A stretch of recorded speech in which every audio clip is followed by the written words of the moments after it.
the silver and black, another color, another team, got their win last night. They will no longer go down in history as the worst. They will be kissing some family member as it's in to get past 21, gets them apart. They won't be the last.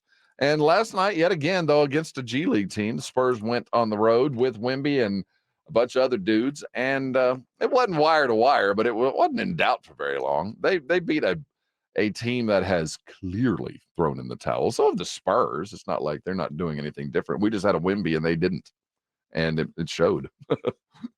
Yeah, I mean, a nice night at work, I suppose, for the Spurs.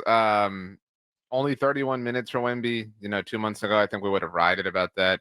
But not even a double-double. You know what I mean? Like, you would have thought, But every box was filled. I mean, it was not like he wasn't participating. He is the pivot point of that offense. He is. And it works. When he has the ball, and the offensive structure, I noticed Mamu a lot of times last night when he grabbed the rebound, had free reign, turn and go, start the offense, get it across half court. If you see an opening, keep going. If you don't, find a guard. You notice when Wemby grabs a rebound and he brings it up, the two other guards that were on the court, normally it was Malachi and Blake Wesley, immediately went to the top of the key to set a high pick. Because Victor's looking down on the entire NBA. So when that high pick comes, those little guards dive to the rim. It's this reverse pick and roll that we ran all night long. It worked. It was solid fundamental basketball in that sense. And it accomplished the greater goal. We did it. No longer have to be worried about anything silly or feeling bad or poorly about ourselves. This last month has been a success. And I think last night it wasn't like hard earned. It wasn't dramatic. It wasn't crazy. It wasn't whatever, but it was a relief. I mean, it was, the Spurs are 5-3 in their last 8 games. Who would have thought? I mean, if I had told you again 2 months ago that they would go 5-3 in any 8-game stretch, that would have felt impossible. It really would have. But it seemed like it would have been probable by now. But it would have been probable by now with Devin and Jeremy and Keldon and everybody else closing out the season, playing for next year, looking like a play-in team rather than a play-out team. And we are right now, but not with those guys. And I throw last night's sample out. Last night had nothing to do with the NBA. There wasn't a guy on that Memphis side that has any potential to do anything. They really don't. I mean, that was a G League game last night, Spurs included. It was your Austin Spurs night, effectively. Really? And City Sissoko, it was nice seeing you in your blue shiny shoes. Had a nice dunk, played well. He's an athlete. There's no question about it. And I'll stand by it. If we don't win another game till Sunday, let's bring the Austin Spurs in with Wemby. Bring the Austin Spurs in. Bring them in with Wemby. And there ain't a whole lot of difference to prove to the rest of the world that while defensive efficiency for a team matters, the award is Defensive Player of the Year. Not Defensive Team of the Year and the best guy on that team. The award is Defensive Player. And now everybody in the NBA is stating the obvious. On podcast after podcast, current player, former player, Shaq, everybody, oh no, he's player of the year. It doesn't matter. What's the one that I want to bring up is one that I found remarkably random. It was a podcast of Raymond Felton. We got this one. Listen to Raymond Felton. This is random, but listen, this is typical of the NBA. Victor Wembanyama's Defensive Player of the Year. Thank you. And it's not, and I'll be real with you, and it's not close. It's not even close. People talking about Rudy Gobert. It's not close. This man had 9 blocks the other night. This man almost had a quadruple-double. He was this close. Against the potential MVP. Against Jokic. Listen, I'm telling you right now, it's not close. Victor Wembanyama is the Defensive Player of the Year, Rookie of the Year. He will get an MVP. He will get an MVP. He's a freak. He's a problem, bro. He's a problem. I like it. He's a problem. It's a problem. And at least the rest is coming to the realization that, yes. Well, I mean, I wouldn't say that everybody is. I mean, and I'm not saying myself, but look, this is a weirdly divisive subject. It is. You know what I'm saying? Yeah, I find it weird. You're right. There's no middle ground here. There's either you're stupid for not acknowledging that he's Defensive Player of the Year, or this is ridiculous. Shaq, I wouldn't say thinks it's ridiculous, but I think this is a fair point. I think that, Shaq approached this from a sound base of logic as far as being against Wemby for Defensive Player of the Year. I don't know the rules and regulations. Defensive Player of the Year, him as a single individual Defensive Player of the Year. Defensive Player of the The Year. answer is hell yes. But you guys, Hell yes. yes, as a single individual. But you guys in your So you would say regulations. He just did this Hold on, whole thing let me about if finish. he's 7'5", he's No, he supposed should to be doing that. But hold on.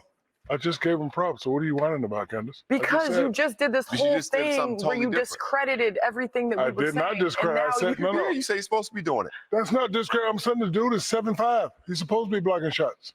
And he There's is. other people Zach that were Edey, blocking shots 7'5", at he this ain't rate. doing that. Who?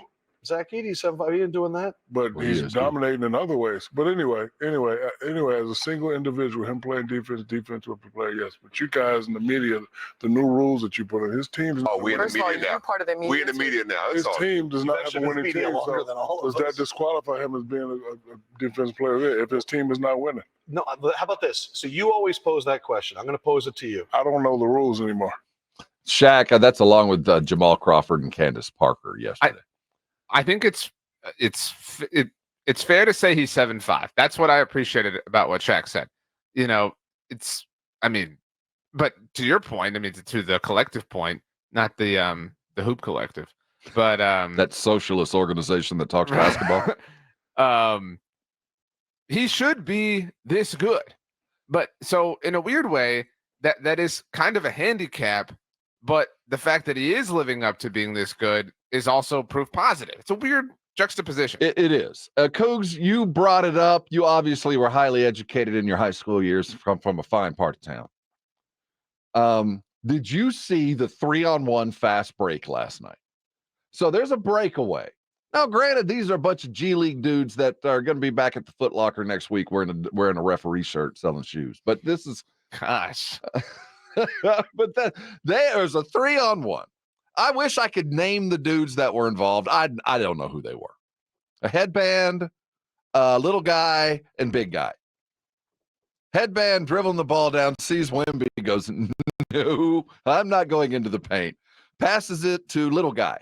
Little guy takes one dribble, goes, no, I'm not going into the big. Then he throws to the big. Big goes, no, I'm not going in. So finally somebody had a little bit of cojones and went in, and they got a layup eventually. But watching him single-handedly stop a 3-on-1 fast break, and it wasn't like he was at the free throw line meeting the dribbler. He was still at the rim. There were jump shots to be had from 12 feet in. Not a guy wanted it. That's Defensive Player of the Year. That alone, just send that little cut to every voter and go, would they do that to Gobert? No, they'd pull up and take a jump shot. But That's true. Yeah, they're so afraid Victor takes one step. And keep in mind, just 30 seconds prior, he had sent a jump shot into the seats. If you had to come up, if you had to, you're being paid to be a lawyer for us, all right? Well, I'm not, you never have been and shouldn't be. But to my brother, I would pay him. Yes.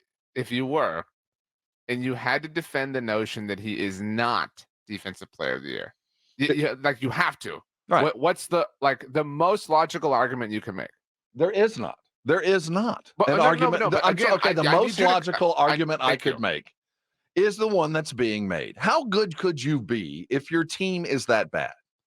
I have a different argument that I would make if I was the lawyer for us. So now we're a team. You know what I mean? We're on Mhm. retainer, so we Right. do the whole thing. Anyway, so my argument would be, and to be clear, I think this is stupid, but I think it's the best one you can make, is he has to pay his dues. He can't win Defensive Player of the Year as a rookie. Mhm. whatever. He'll wind up winning some of these. The water will stabilize and everything will whatever. He's got to earn it. He's got to put in his service. Right. These are the best arguments that you can make against him, which are both incredibly flawed. Which Yeah, there is no argument other than this is how it's always been. You earn it the year before. And we've heard it before for others, and eventually it paid off. But when it is low key now the cool thing to say on your informed podcast, when the likes of Raymond Felton, and I'm sure there are many other current and former NBA types that over the next week are going to go, okay, it's awards season, and they want to be controversial. They want to be the one, and it's no longer, it's kind of like the badass Biotish thing. But the cool thing to say now for saying that. is, Wemby's the defensive player of the year. That's the cool thing to say now. See, and that's where we sort of reverse correct and overcorrect. Right. So now there's going to be all these people, to your exact point, who are saying, look, I know what everyone's saying, but in my opinion, right, Wemby's the real defensive player of the year. And everyone's going to act like it's this unique idea, this unique take. And, look at all, and they're going to rip off all the stats and things we've been talking about for 3 months. I mean, so if that's the case, we don't all have to say we know it's dumb, but he's the defensive player of the year. If we all recognize it to be dumb, why do we have to do and execute the dumb thing? Yes, there we go.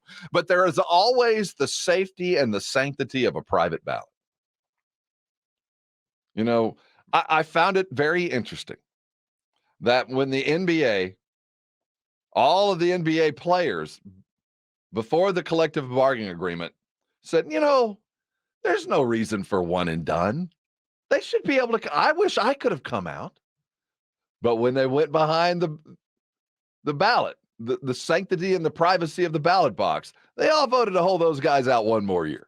I'll leave it there because if they come out, they could be taking my job. So, hey, yeah, it's all great. I wish I could have come out. I think they should have the right. And I'll put it on the record. I'm going to say it. No more than one and done. Well, they go vote. Suddenly that one and done's still there. Because it's their job. It's the right thing to say that Gobert has earned it, and next year it'll be Victor. But in the ballot box, maybe the privacy and the sanctity of that, the people go, but the real player of the year, my mind tells me, my eyes tell me it's Victor. I don't know. I think you need to have, for something like that to happen, you need to have a prominent person. So somebody has to be the first big time domino to fall. Who would that be? I don't know. I mean, like Wemby. I mean, like Wendy, like a pundit, a wind horse. I'm saying you need like a Bill Simmons or a Zach Lowe to come out and say it, kind of like the way Russillo did. I mean, I think that's a good example of I really respect that Russillo said I'm voting for him. I'm telling you right now, he's putting his name on it. Right. That should be mandatory. Your ballot should have to be public if you are fortunate enough to have one, because we should understand who each person is voting for and where the votes are coming from. I mean, this secret ballot, this isn't a 6th grade class president election. You know what I mean? Right. It's something really important that a lot of, is determined off.